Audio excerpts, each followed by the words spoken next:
দশম শ্রেণীর বৃত্ত সম্পর্কিত কালি চ্যাপ্টারের এক্সারসাইজ 12.1 এর 4 নম্বর প্রশ্ন, যেটি হলো যে একটি গাড়ির প্রতিটি চাকার ব্যাস 80 সেন্টিমিটার।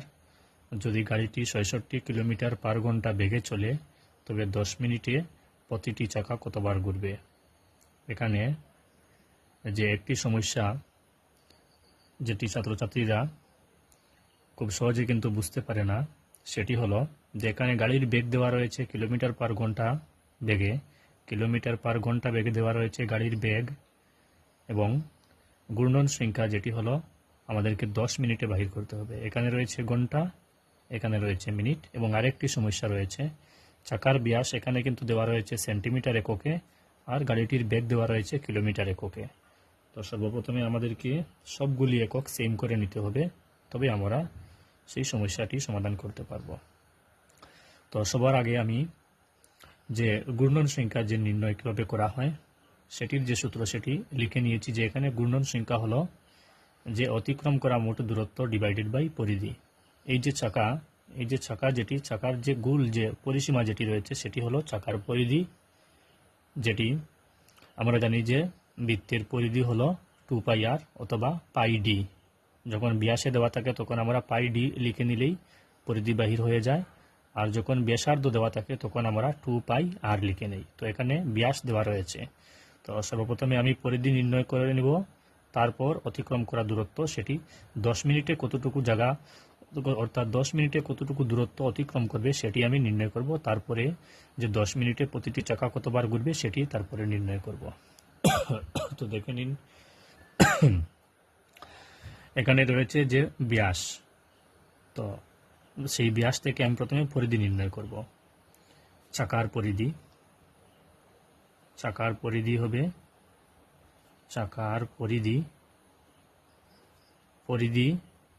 πd। যখন ব্যাস দেওয়া থাকে তখন πd, আর যখন ব্যাসার্ধ দেওয়া থাকে তখন আমরা 2πr লিখি। তো এখানে ব্যাসে দেওয়া রয়েছে সেজন্য আমি πd লিখে নিলাম। পাই এর মান লিখে নেব 22/7 ইন্টু ডি এর মান, ডি যেটি হলো ব্যাস সেটি হলো 80 সেন্টিমিটার।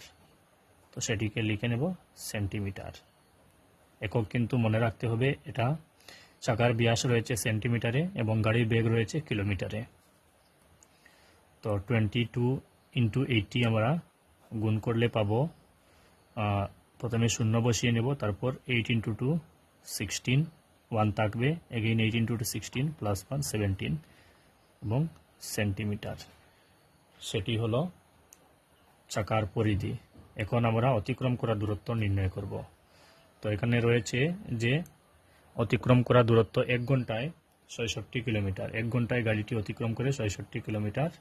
তো আমাদেরকে 10 মিনিটে বাহির করতে হবে কতটুকু দূরত্ব অতিক্রম করে। তো প্রথমে গাড়ির বেগ যেটি রয়েছে, বেগকে আমরা কিলোমিটার পার ঘন্টা বেগে রয়েছে গাড়ির বেগ রয়েছে 66 কিলোমিটার পার আওয়ার। আচ্ছা, আমি ইংরেজিতে লিখে নিয়েছি। তো কিলোমিটার পার ঘন্টা 66 কিলোমিটার পার ঘন্টা। তো 66 কিলোমিটারকে আমরা সেন্টিমিটারে নিয়ে যাব। আমরা জানি যে 1 kilometre is equal to 1000 metre এবং 1 metre is equal to 100 centimetre. তো প্রথমে 66 কিলোমিটার থেকে আমি প্রথমে নেব মিটারে। তো 66 থেকে কিলোমিটারে নিতে হলে 66 এর সঙ্গে 1 কিলোমিটারে 1000 মিটার থাকে, সেই জন্য আমরা 1000 দিয়ে গুণ করে নেব। তারপর যখন আবার সেটি এই যে 66 এর সঙ্গে যখন আমি 1000 গুণ করে নিলাম সেটি হয়ে গেল মিটার। এখন আবার আমি মিটারকে যখন সেন্টিমিটারে নেব তখন আরও একটি 100 ইন্টু করে নেব। এই পয়েন্টটি একটু মনে রাখতে হবে যে 66 কিলোমিটার থেকে যখন সেন্টিমিটারে নেব, এখানে চাকার ব্যাস রয়েছে সেন্টিমিটারে, সেই জন্য প্রথমে 66 কিলোমিটারকে আমি প্রথমে নেব মিটারে। তো মিটারে নেওয়ার জন্য আমি 1000 দ্বারা গুণ করলাম, এবং তারপরে মিটারকে আবার যখন সেন্টিমিটারে নেব তখন 1 metre is equal to 100 centimetre, সেই জন্য আমি আবার 100 দিয়ে গুণ করে নিলাম। তখন সেটি হয়ে যাবে যে সেন্টিমিটার হয়ে যাবে, তখন সেটি হয়ে যাবে সেন্টিমিটার, এবং বেগ যেটি সেটি ছিল ঘন্টায়, তো প্রতি ঘন্টা। তো 1 ঘন্টায় সেটি এইটুকু জায়গা চলে 1 ঘন্টায়। তো আমি এখন এই যে ঘন্টা যেটি, তো 1 ঘন্টায় আমাদের 60 মিনিট থাকে 1 ঘন্টায়, সেজন্য আমি লিখে নেব সেটির বেগ যেটি 66 1 2 3 4 5 1 2 3 4 5 অর্থাৎ 66 লক্ষ সেন্টিমিটার, 66 লক্ষ সেন্টিমিটার প্রতি ঘন্টা। তো সেটি হলো যে 1 ঘন্টায় 66 লক্ষ সেন্টিমিটার অতিক্রম করে গাড়িটির চাকা, অর্থাৎ এই চাকা। তো আমরা লিখে নেব এখন যে এই যে ঘন্টা, তো 1 ঘন্টায় তাকে আমরা জানি যে 1 hour is equal to 60 minutes, 1 hour is equal to 60 minutes. 1 ঘন্টায় 60 মিনিট থাকে। তো আমরা লিখে নেব এই সেই ঘন্টাকে আমরা মিনিটে নিয়ে নেব। কি জন্য? এখানে রয়েছে যে মিনিটে প্রতিটি চাকা, 10 মিনিটে প্রতিটি চাকা কতবার ঘুরে, সেই জন্য আমরা ঘন্টাকে কনভার্ট করে আমরা মিনিটে নিয়ে যাব। 1 ঘন্টা হলো 60 মিনিট। অতএব আমরা লিখতে পারবো যে 60 মিনিটে অতিক্রম করে 60 মিনিটে অতিক্রম করে 66 লক্ষ, 3 4 5 5টি শূন্য ছিল, 66 লক্ষ সেন্টিমিটার, 66 লক্ষ সেন্টিমিটার।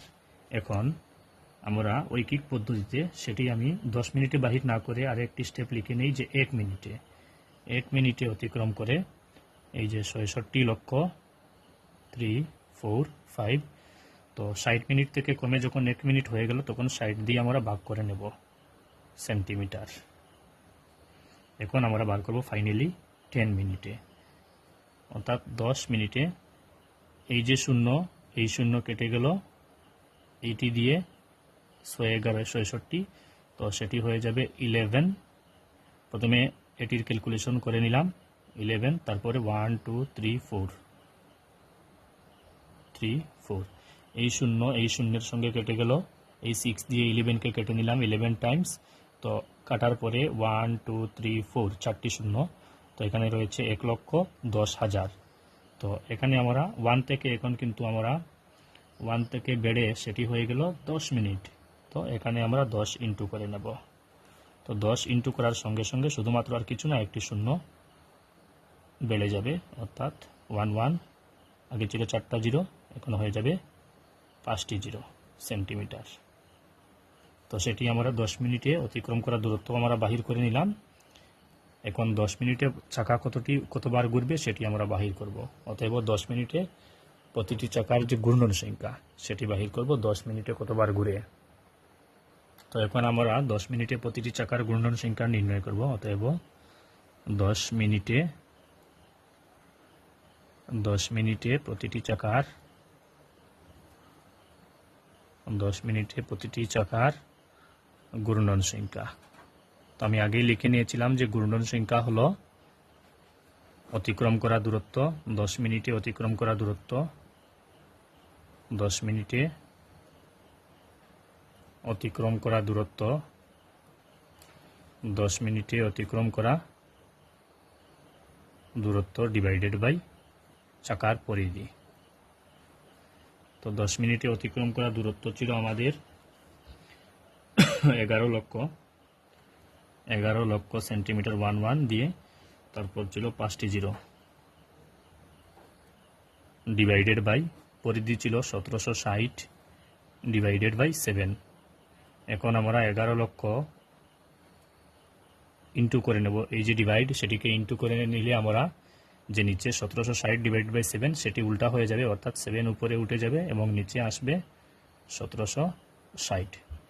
তো এই শূন্যের সঙ্গে এই শূন্য কেটে যাবে, এই 7 দিয়ে আমরা এই 11কে গুণ করলে পাবো 7 11 77, 1 2 3 4 4টি জিরো সঙ্গে থাকবে এবং নিচে থাকবে 176। এই 176 যেটি, এই 176 দিয়ে আমরা যে 7 7 এবং 4টা জিরো সেটিকে আমরা যখন ডিভাইড করব, তো আমি লিখে নিব, সেটিকে ডিভাইড করলে আমরা পাবো 4375, তাহলে 4375 বার। 10 মিনিটে প্রতিটি চাকা ঘুরবে 4375 বার। এটি আমাদের আনসার। 10 মিনিটে প্রতিটি চাকা ঘুরবে 4375 বার।